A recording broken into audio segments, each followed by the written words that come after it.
Good evening, everybody. It's Susie from Ruby Bros Reborns, and Rikki and I would like to welcome you to our channel tonight. And Rikki is just in her little onesie, and we're going to put a little outfit on her. She's been neglected, I have to say, for a while. Of course, I think everybody's been neglected in my nursery lately, but I have a darling outfit for her that I've wanted to put on pretty much since I've got it and haven't done it. So we're going to do it tonight. And it's a little Westie dress that I got at Gymboree. It has the Westie on it. You know how much that means to me. And it's appliqued and embroidered. And it has a bow on top that's three-dimensional little bow, and it's navy blue, and it has navy blue buttons up here with these pleats and a little ruffled sleeve, and it buttons up the back. So we're going to put this in on her, and at the top, and we're going to have a little chat.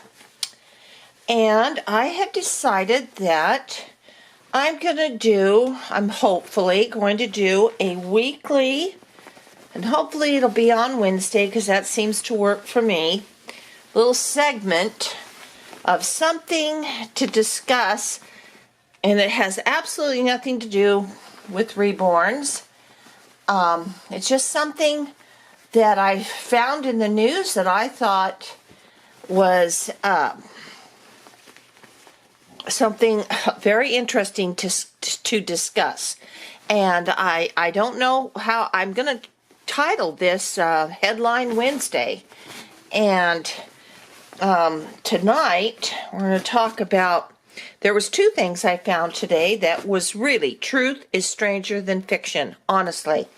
And found this on the news. Probably some of you have heard about this, but I thought it was worthy of discussion since so many of us in the community have dogs and cats and pets and love them. And you all know how I love dogs. I have 4 of them and all that.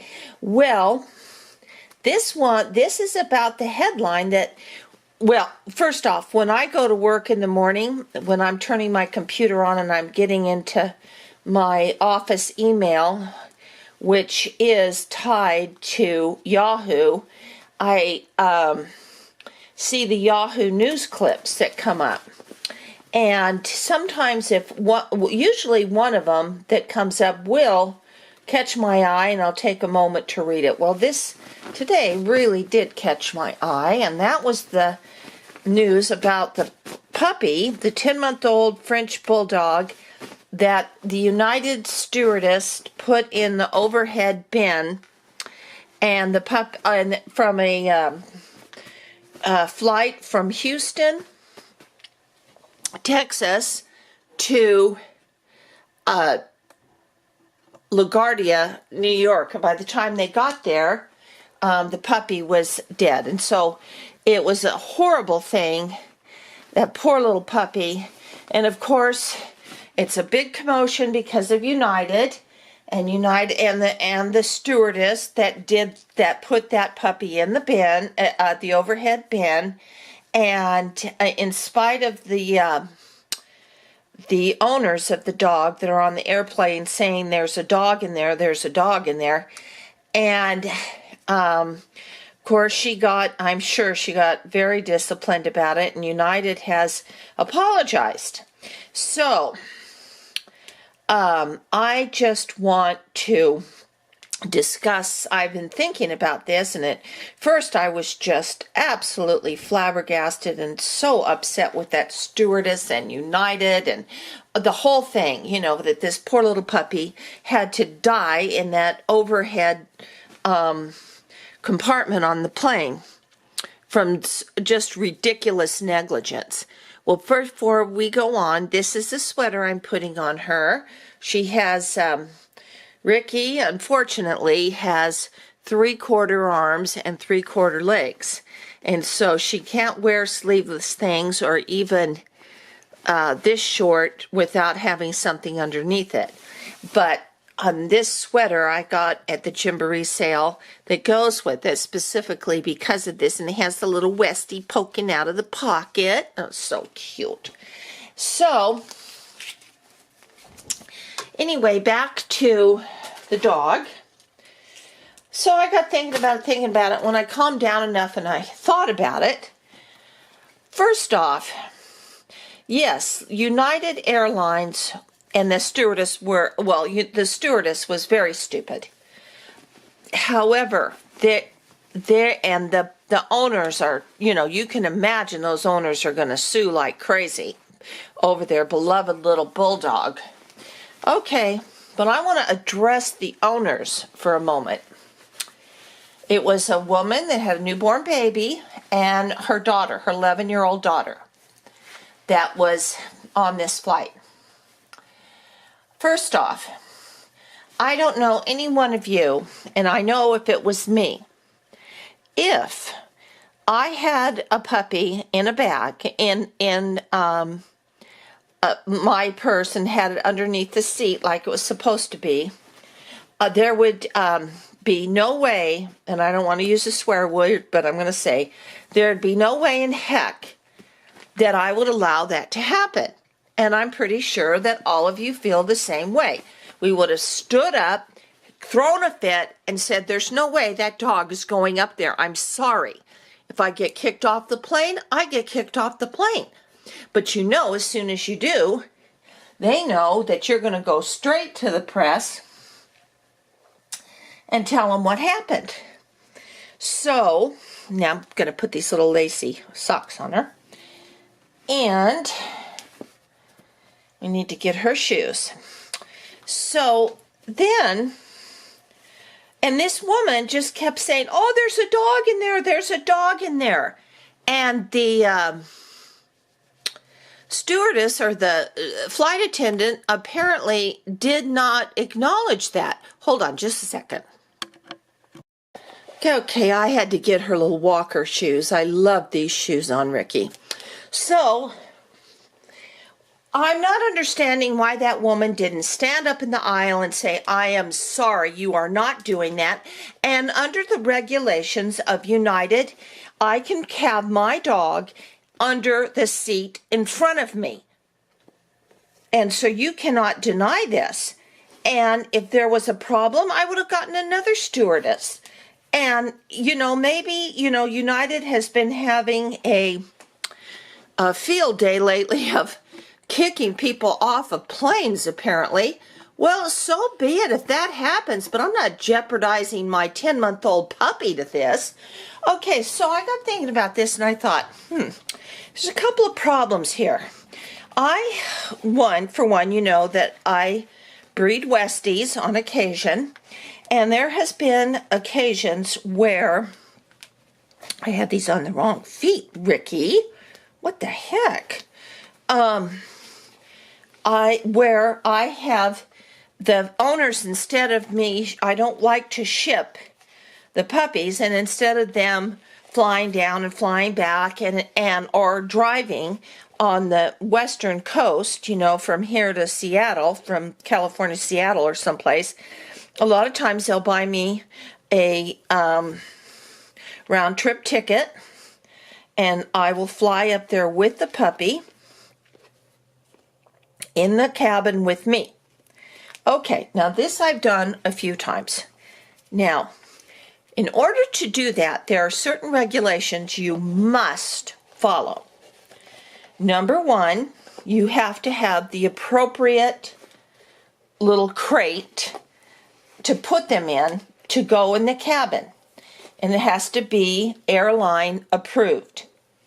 There's on these crates, there's a sticker that says airline approved on there. And these are called Sherpa bags. And they're not hard. They're rather soft. And when you put your puppy in, you have a little kind of lammy wool thing that they can lay on. But the bag is the important part. When you zip the bag up, there's a screen in the little door that the puppy can see out of and breathe and all that other kind of thing. And on the two sides of the bag, there's also little screens, like little peep windows that are mesh or whatever, so the puppy can see out and breathe.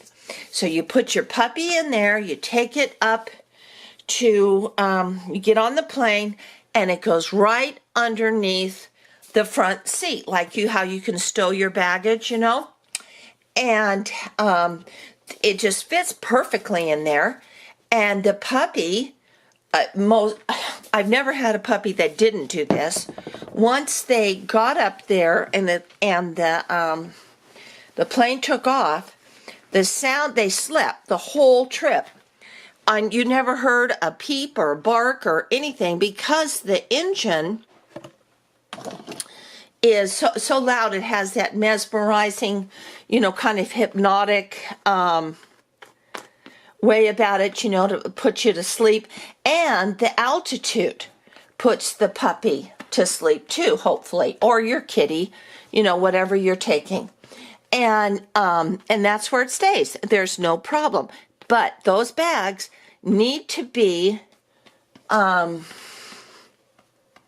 they need to be airline approved. And I've sat next to women on the plane that were also transporting a puppy.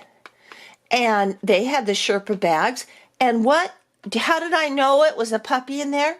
One, because you could see in there from the front. You could see a puppy in that bag. You could see a puppy from the side if they turned it around before they put it underneath. There was no way that you could not see that it was a puppy. So in this, obviously, I don't even know what to say, because this apparently the flight attendant said, oh, I didn't know there was a dog in there. I just thought, I didn't know what was in there. Well, so that tells me that this owner she did not have the airline approved bag that this dog was in. And put the dog in that. She must have put the dog in a purse or whatever, a big bag, and was trying to cram it underneath the seat. And apparently this woman had a newborn with her, and she also had another child. So you can just imagine how many bags she has. And you're allowed one to go underneath the seat, and you're allowed one, you're allowed your purse if you're a woman. Otherwise, it goes overhead, and sometimes it goes in the cabin if they don't have enough room. It'll go in the cargo area.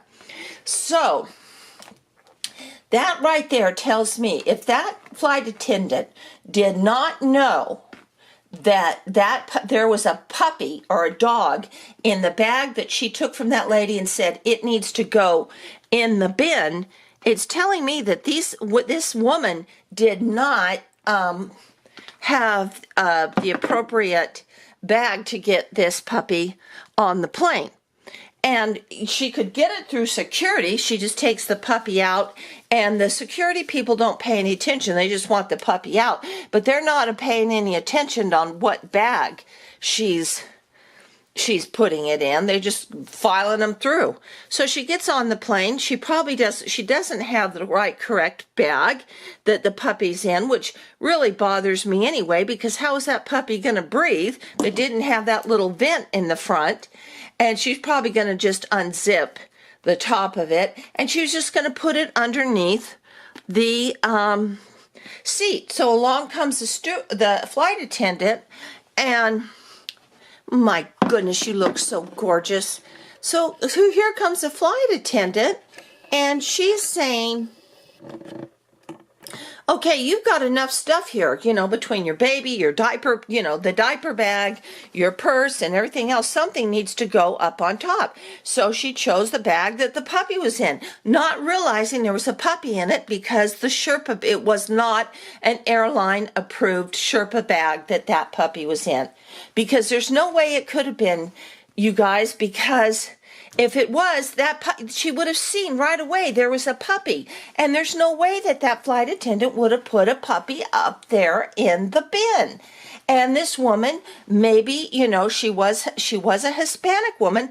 Maybe it was hard for the flight attendant to understand her. I don't think so. I don't know. I don't know what is going on with how this possibly could have happened, but that's what I was thinking. So they get the puppy up there. Now, the woman said she heard the puppy barking, but she couldn't get up there to do anything because of the turbulence. Well, what I don't get is why didn't that woman say there is a dog in here, unzip it, and show her there was a dog? The only thing I can think of is she didn't want to get kicked off the plane because she didn't have the appropriate,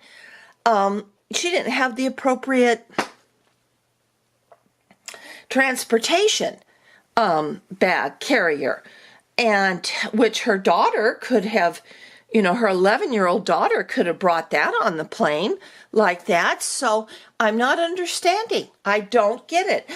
Yes, that stewardess should have listened to her more. But honestly, the owner not standing right up in that aisle and say, my dog is up there. If she gets thrown off the plane, or if they say, you can't have a live animal in this bag, you're going to have to get off the plane. Okay, get off the plane with your dog. Why in the world would she allow that risk to happen with a puppy up in the overhead bin with no oxygen and sit there on that flight because she didn't want to get off the plane, because she had the improper carrier, or even if she would have even thrown a fit? I can only think that she because if she had the proper carrier, I just really do not think any United, Delta, or any airline flight attendant would. They know the regulations, and puppies and dogs and cats go on those Sherpa things all the time on flights. You may have seen them on flights. You may have taken your dog on the flight. They would not risk their job. They would not risk getting the airlines in such hot water over this. I just can't imagine. Now, I may be wrong. You guys may know more about the story than I do, and I would love to hear it. Love to hear your opinions too, because I'm just baffled. But I know when I take puppies on the plane in the cabin with me, it is absolutely no sweat. And I have a special Sherpa bag, and I wish I would have gone out in the garage and got it to show you before I did this video. But the puppies sleep. No one never has any, oh yeah, and I have a thing on my ticket that says I have yeah, that's the other thing. I have to carry in my purse the puppy's health record. It has to be examined 10 days, no longer than 10 days before your flight, and you have to have the certificate on you at all times in your purse so that if you're ever questioned, you hand them the certificate. Why didn't that lady hand that certificate to her? You think that flight attendant would have seen, if she would have seen that certificate, would have put that puppy up in an airless compartment? I don't think so. It doesn't stand to reason. But it is very interesting that the owners of this puppy are getting off the plane, having this big fit to the media, and she's saying that, and they're pointing all the fingers to the flight attendant, saying, she lied, she lied, she lied. She knew it was a dog. Well, maybe, but why in the world? And then it's like this woman, and she does not want to take any responsibility for not insisting, not providing the health records to that flight attendant and not clearly showing that she had that puppy in the appropriate bag. And that's where the mystery is. And I think somebody was trying to sneak a dog on the plane because they didn't want to pay the extra because it does cost. In some airlines, and I'm not sure about United because I always fly Alaska when I go up the coast of California, it costs, anywhere from $50 to $150 to get that ticket and have that puppy on the plane with you. She could have provided that information as well. But none of these things happened. According to the media, none of this was ever discussed. Now, I haven't seen any updates on this, so maybe it has, and maybe you, my lovely viewers, can answer that question for me. I don't know. I just would really like to know. I'd like to know your opinion. I'd like to know how it was with you flying with your pet or something to that extent. And honestly, what can you say? That poor little baby. I just want to, I just want to slap somebody for this because it was just so unnecessary. And what he suffocated, that poor little French bulldog pup who was only 10 months old, suffocated up there needlessly. Anyway, that's Headline Wednesday for this week discussion. And there was another great one, but I'm not going to go into that one. Maybe we'll do that next week. If I can't find something next week, I'll go back to this other one. But in the meantime, here's my lovely little Rikki. Oh, doesn't she just look precious? Rikki, we're missing somebody. She has Coconut. She has Coconut with her for her Westie dress. Let's not forget that. And her Westie sweater. And we've got Coconut. And Coconut can sit now. You like that? Okay. Okay, so we have Coconut, the Westie, and we have Miss Rikki all in her red, and she just looks so pretty. But you need to look at the camera more, baby. I love this girl's hair. I just adore her hair. It's so soft, it's such great texture, and it's so fun to play with. You can curl it, you can do all kinds of things. Anyway, there's my darling Rikki and my darling Coconut. You don't need your bone, Coconut. Let's take that. And there he is. Look, it's so cute. She. I keep saying, want to say he. Anyways, thank you so much for listening to me rattle on about this, and I hope you enjoyed it, and I'd like to have your opinion if you'd like to hear more headline discussions.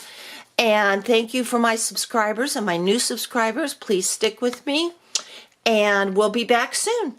Thank you. Bye now.